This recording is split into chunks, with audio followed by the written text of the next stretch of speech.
ಅಮ್ಮ ಎಂದರೆ ಏನೋ ಹರುಷವು, ನಮ್ಮ ಪಾಲಿಗೆ ಅವಳೇ ದೈವವು.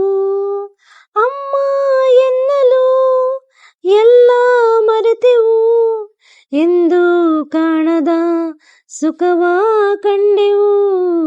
ಅಮ್ಮ ಎಂದರೆ ಏನೋ ಹರುಷವು. ಅಮ್ಮ ಎಂಬ ಪದವೇ ಒಂದು ಪವಾಡ, ಒಂದು ಖುಷಿ ಅಲ್ವಾ? ಒಂದು ನಿಸ್ವಾರ್ಥ ಪ್ರೀತಿ ನಮಗೆ ಜೀವನದಲ್ಲಿ ಯಾರಿಂದ ಕೊಡೋಕೆ ಸಾಧ್ಯ ಎಂದರೆ ಅದು ಅಮ್ಮನಿಂದ ಮಾತ್ರ ಸಾಧ್ಯ. ಕಷ್ಟ ಇರಲಿ ಸುಖನೇ ಇರಲಿ ನಮ್ಮೊಂದಿಗೆ ನೆರಳಿನಂತೆ ನಿಲ್ಲುವವಳು ಅಮ್ಮ. ನಾವು ನಡೆಯುವಾಗಲೂ ನಾವು ಓಡಾಡುವಾಗಲೂ ನಮ್ಮ ಹಿಂದೆ ಬರುವವಳು ನಮ್ಮ ಅಮ್ಮ. ನಾವು ಎಷ್ಟೇ ನೋವು ಕೊಟ್ಟರೂ ನಮ್ಮನ್ನು ಪ್ರೀತಿಸೋ ಜೀವ ಅಂದರೆ ಅದು ಅಮ್ಮ. ತನಗೇನು ಬಯಸದೆ ಮಕ್ಕಳ ಸಂತೋಷದಲ್ಲಿ ಸುಖ ಕಂಡು ತಮ್ಮವರಿಗಾಗಿ ಜೀವ ಸವೆಸುವವಳು ಈ ಅಮ್ಮ. ಅಮ್ಮನ ಪ್ರೀತಿ ಆಗಸದಂತೆ, ಅಮ್ಮನ ತಾಳ್ಮೆ ಭೂಮಿಯಂತೆ, ಹಾಗೆಯೇ ಅಮ್ಮನ ಮಮತೆ ಕಡಲಿನ ಹಾಗೆ.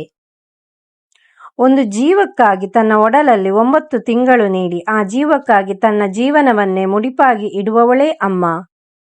ಒಂದು ಮಗುವಿಗೆ ಜನ್ಮ ನೀಡುವಾಗ ತಾಯಿಯಾದವಳು ಮತ್ತೆ ಜನ್ಮವನ್ನು ಪಡೆಯುತ್ತಾಳೆ. ಕಣ್ಣಿಗೆ ಕಾಣುವ ದೇವರು ಎಂದರೆ ಅಮ್ಮನು ತಾನೇ. ಕಣ್ಣಿಗೆ ಕಾಣುವ ದೇವರು ಎಂದರೆ ಅಮ್ಮನು ತಾನೇ. ಅಮ್ಮ ನನ್ನಮ್ಮ, ಅಮ್ಮ ನನ್ನಮ್ಮ. ಈ ಹಾಡು ಹೇಳುವಂತೆ ಅಮ್ಮ ನಮ್ಮ ಪಾಲಿನ ಶಕ್ತಿ ದೇವತೆ. ತಾಯಿಗಿಂತ ಮಿಗಿಲಾದ ದೇವರಿಲ್ಲ ಅಂತ ಅದಕ್ಕೆ ಹೇಳೋದಲ್ವಾ? ನಮ್ಮ ಜೀವನದ ಕೊನೆಯ ತನಕ ಇಲ್ಲದೇ ಹೋದರೂ ಆಕೆಯ ಉಸಿರು ಇರುವವರೆಗೂ ನಮ್ಮ ಬಗ್ಗೆ ಯೋಚಿಸುತ್ತಾ ಇರುತ್ತಾಳೆ. ಅಮ್ಮಂದಿರ ಪ್ರಪಂಚ ಚಿಕ್ಕದು ಇರಬಹುದು, ಆದರೆ ಅವರ ಪ್ರೀತಿ ಅಳತೆಗೂ ಮೀರಿದ್ದು. ತಾಯಿಯಾದವಳು ತನ್ನ ಪ್ರೀತಿಯಿಂದ ಇಡೀ ಕುಟುಂಬವನ್ನು ನೋಡಿಕೊಳ್ಳುತ್ತಾರೆ. ಆದರೆ ಮಕ್ಕಳು ಆಕೆಯ ವಯಸ್ಸಿನ ಕಾಲದಲ್ಲಿ ಆಕೆಯನ್ನು ವೃದ್ಧಾಶ್ರಮಕ್ಕೆ ಅಥವಾ ಮನೆ ಕೆಲಸದವಳ ರೀತಿ ನೋಡಿಕೊಳ್ಳುತ್ತಾರೆ.